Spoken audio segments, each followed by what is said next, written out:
அஸ்ஸலாமு அலைக்கும். எங்க இருக்கோம்னா தேனி மாவட்டம் கம்பத்துல இருக்கோம். சுமையான்ற ஒரு குழந்தை வயசு 5. இந்த குழந்தைக்கு என்ன பிரச்சனை அப்படின்னா, மாடியில இருந்து கீழே விழுந்து அது அந்த குழந்தைக்கு நரம்புல அந்த காதுக்கு போற நரம்பு இருப்பாருங்க, அதுல அடிபட்டு அந்த குழந்தைக்கு காது கேட்க முடியல.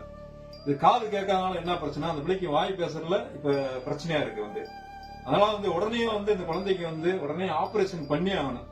இங்க எங்க அப்படின்னா பொள்ளாச்சியில உடுமலைப்பேட்டையில என்ன செய்றாங்கன்னா, எம்சின்னு சொல்லி ஆனந்த் டாக்டர் தான் இந்த குழந்தைக்கு காமிச்சிட்டு இருக்காங்க.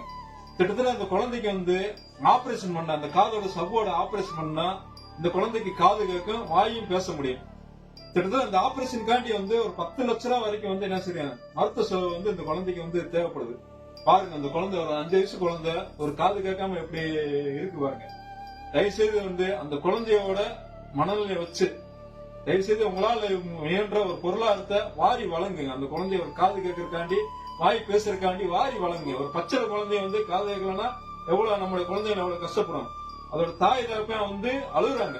உண்மையிலே அந்த குழந்தைய தாய் தகப்பன் கண்ணீர் விட்டு அழுகுறாங்க. குழந்தை காது வச்சு கேட்க மாட்டேங்குது, பேச முடியல அப்படின்னு சொல்லி கண்ணீர் விட்டு அழுகுறாங்க.